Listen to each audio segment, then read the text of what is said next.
Alright guys, so within this video we're going to talk about how we actually utilize superposition as a necessary tool within phasor analysis. Now, superposition back in circuits 1 essentially was just nothing more than a proof of linearity. Now, as a reminder, the theorem of superposition basically states that the voltage across or the current through an element is a summation of the individual contributions from all independent sources within the circuit.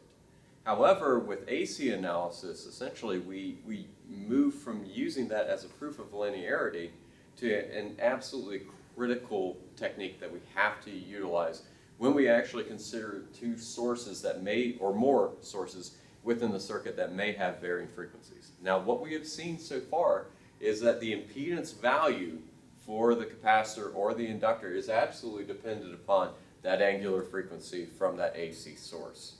So the main difference in terms of superposition techniques is that we have to go through and calculate those impedances for each individual source. In this case, we actually have two sources. We have one that has 100 radians per second, and this one has 200 radians per second.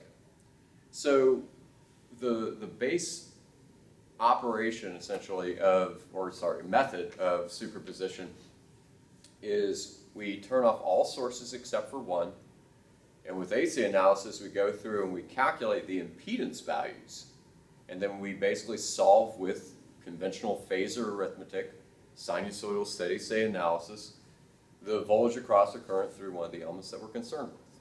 And then we repeat that step, those two steps, actually three steps, for each individual source within the circuit. Now, if we look right here for this problem, we're going to take a look at this example and then go back to one of the chapter 10 problems. This is more indicative of something that I may give you on a test. Now, if we look here, we have two sources here, two voltage sources, AC voltage. 16 cosine 100t, so 100 radians per second, and then 15 cosine 200t, 200 radians per second, with a phase angle of 50 degrees. So what we're going to do here is we're going to go through and we want to actually find in this problem the voltage across the 50 microfarad capacitor. But considering that we have two varying frequencies within the circuit, we have to absolutely use superposition in order to determine the voltage across that 50 microfarad capacitor. That in fact actually will be a summation of two sinusoids. So this is actually a really cool effect that we get to see in terms of basically two sources that may affect the impedance values within the circuit. So as before, if we turn off any voltage source, including an AC source, then that renders that as a short. If it's a current source, renders it as an open circuit. So let's start off with looking simply at basically the 100 radians per second source, and we're going to turn this guy off first. So we're going to have to do this problem in terms of two parts. So for part one, we're going to turn off the source on the right, so we're going to short it out. So here we're going to do source transformation. I'm going to convert basically this voltage source in series with a 50 ohm resistor. I'm going to convert that into a current source, make basically this problem a little bit easier to solve. So that obviously puts the current source in parallel with that 50 ohm resistor. And so when we put that in parallel, we get 0.32 and an angle of 0 degrees amps. Put the 50 ohm resistor in parallel. And for this guy right here, when we convert over j omega L, so j omega L we found for this guy is actually j 1000. And we're going to see later on that that impedance value is going to change based off of the angular frequency of this source. So J1000, and for the cap, its impedance value is actually negative J200. But obviously for that voltage source, we got to short that guy out. So what happens when we short that source out is that we have essentially put all elements here in parallel. So that caused the 20 ohm resistor to become in parallel with the capacitor, with the inductor, as well as the 50 microfarad capacitor. So all we have to do in order to find the voltage across that 50 microfarad capacitor is to go ahead and take these guys and just combine them into their equivalent impedance and then multiply it by that current source. So in this case, ZEQ was simply just going to be equal to 1 over the summation of those reciprocals. So in this case, 1 over 50 plus 1 over J 1000 plus 1 over negative J 200, and then plus 1 over 20. And so that equivalent impedance value came out to be equal, in this case, to roughly 14.25 and an angle of negative 0.27 degrees ohms. So all we have to do now is take this value and then simply go ahead and multiply it by that current source. And so just by use of Ohm's law with the impedance variation, V is equal to IZ. In this case, Vx1 is equal to I times Z. That comes out to be equal to 0.32 and angle of 0 degrees, and then multiplied by 14.25 and angle of negative 3.27 degrees. And that gives us a value essentially of 4.56 and an angle of negative 3.27 degrees volts. Now, so obviously we have two sources here. So that total voltage, Vx, is made up of two parts. So Vx1 plus Vx2. So the one thing that we need to make sure that we understand is that when we add these values together, we don't actually just take this value here and just say, oh, we're just going to throw it up in terms of the total response as basically being 4.56 at an angle of negative 3.27 degrees. We need to make sure that we go ahead and convert that back into the time domain to actually show the true sinusoid that's actually being affected for the voltage across that 50 microfarad capacitor. So when you go ahead and add those values together, don't put the polar or rectangular form, or essentially the complex form.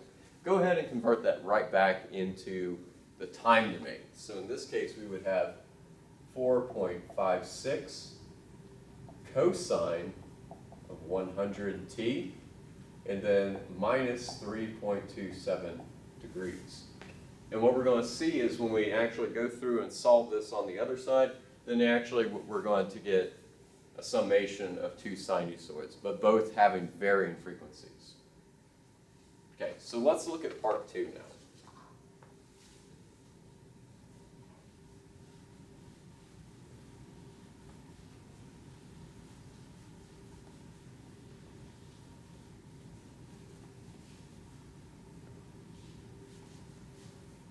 So for part 2, we're going to essentially repeat the same process, but now utilizing the 200 radians per second source over on the other side. We're going to short out the 16 cosine 100t. And then go ahead, we're going to do source transformation, and then recalculate the impedance values, but we're going to find that the impedance values now change because the impedance values obviously are dependent upon that angular frequency. And so let's take a look and let's see how those values will actually change for part 2 of this problem. So I'm going to short out this guy right here, this source, and that's going to put the 50 ohm resistor in parallel with 10 henries as well as with 50 microfarads.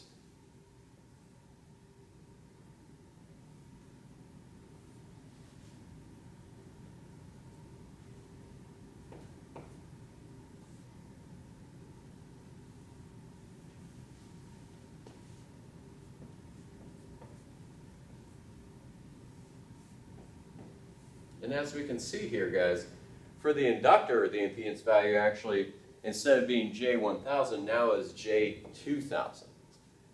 And for the capacitor, we actually have negative J1000. 100. And obviously, that comes from 1 over j omega c. This came from basically just simply j omega L. Now, if I perform source transformation, just like we did in part 1, I go ahead and maneuver that 20 ohm resistor down in parallel. So that 20 ohm resistor becomes now in parallel with a current source.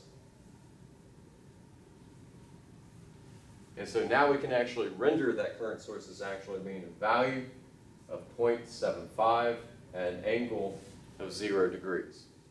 So repeating the same steps from before, basically I'm going to take 50 ohm resistor, the impedance values of J2000, and also, that was supposed to be just negative J200, and then 20, and then actually put all those in parallel. We're going to multiply that by the current source, and that will give us the appropriate value that we're actually concerned with. So, sorry, that was actually supposed to be 100. I apologize for that. So, now we go ahead and put those in parallel with each other.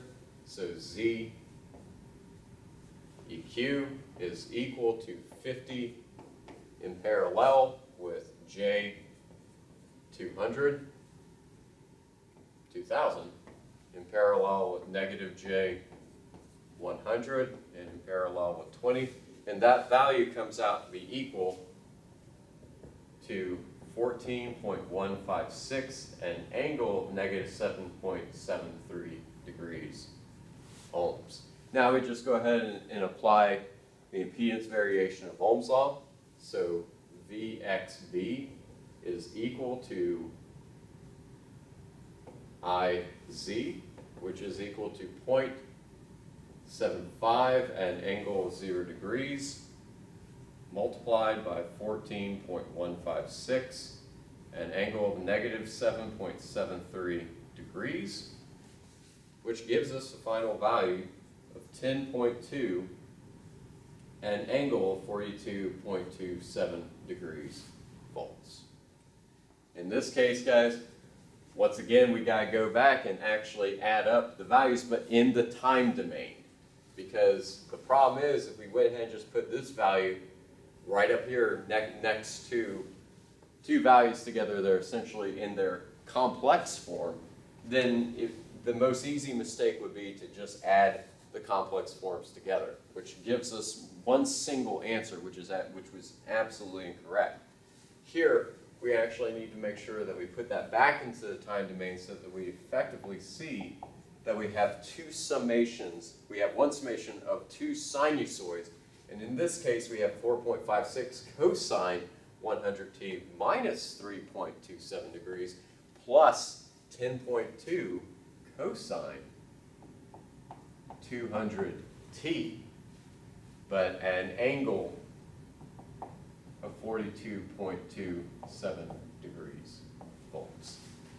So guys, this exemplifies the absolute necessity of superposition when we are doing sinusoidal steady state analysis. An absolute necessity when we actually consider that the total response for the voltage across a capacitor is not one single value, but made up of actually two sinusoids. Due to the fact that we are actually considering the fact that cosine 100t is actually being affected for the voltage across the cap, and then also that angular frequency of 200 over here is also affecting an impedance value that's different from the impedance value that we get from 100 radians per second. Now, let's actually take time to go back and look at problem, I think it was 10.40 from the very, very first homework that we looked at. So let's go back and take a look at that, because not only are we going to see an impedance value affected by the source, but also we're going to see the addition of a DC value that actually affects the circuit. So let's take a look at that one.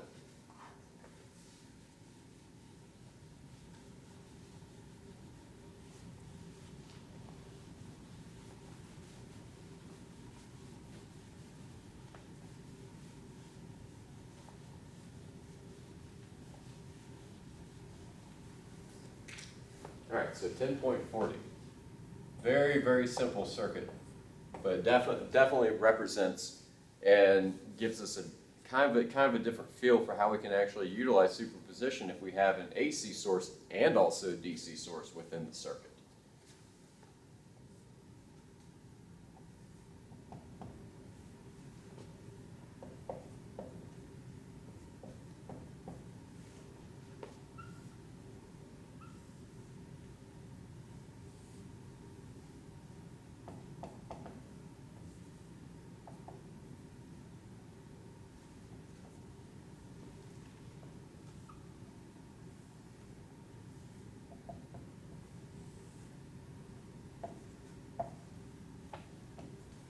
So in this case, in 10.40, they wanted us to find the current that's actually flowing through this 1 Henry inductor. And so obviously with two different sources, we actually have two parts of our solution. First part, we're just going to say I naught is going to be equal to I naught A plus I naught B. So for the first part of the problem, we're going to actually turn off this 8-volt source over here and basically cause it to be shorted out. So here we can actually once again perform source transformation and then actually solve the problem utilizing current division. But in this case, let's go ahead and make sure that we convert over our inductor into its impedance value by j omega L.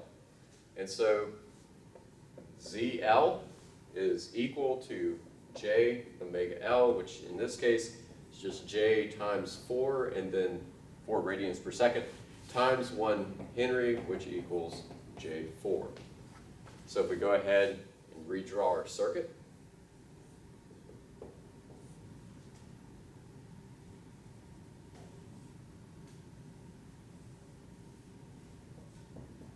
so J4 ohms, 4 ohms here, and then 2 ohms, and we're going to see when we turn off that voltage source, then the 2 ohms becomes in parallel with J4.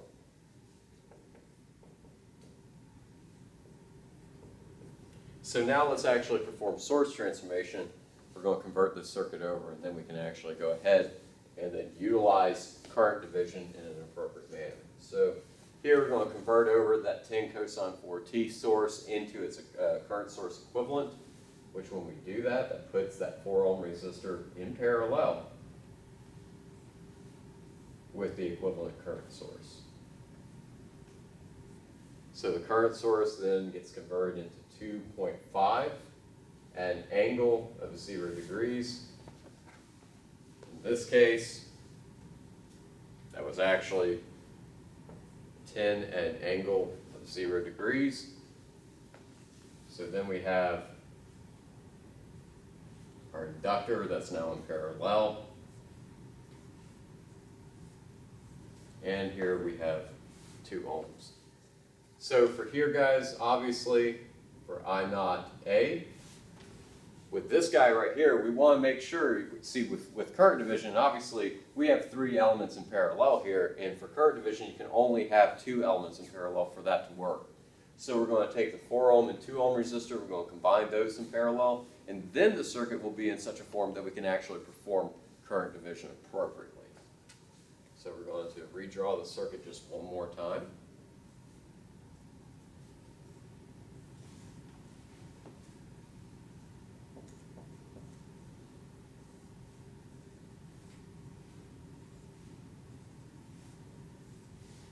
So here we still have J4. We'll find the current through that inductor, and 2 in parallel with 4 comes out to be equal to 1.33. Now we can actually appropriately perform current division. So I naught A is simply just going to be equal to 2.5 at an angle of 0 degrees. Put the opposite value in the numerator, 1.33 over 1.33 plus J4.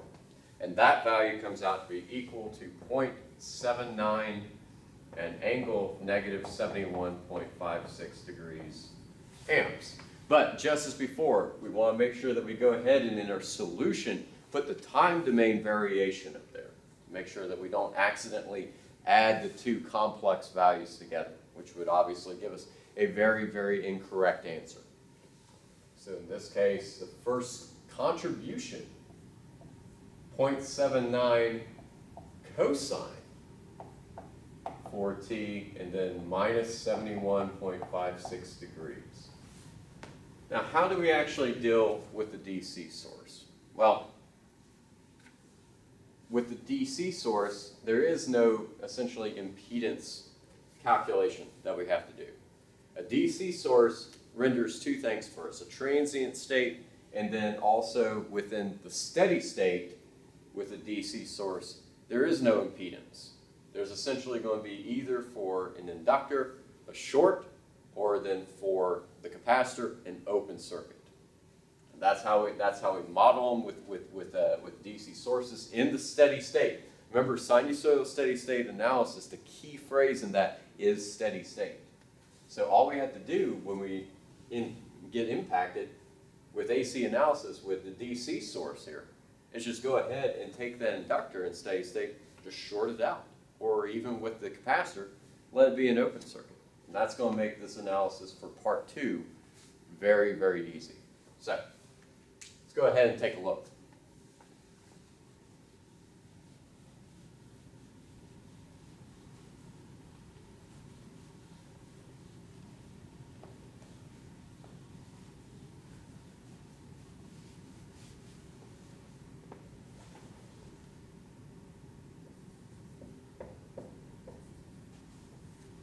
So in this case, obviously, we're going to turn off the voltage source, so that's going to short. We'll see out our 4 ohm resistor, but now with that inductor, we're just going to turn that into a short circuit right here.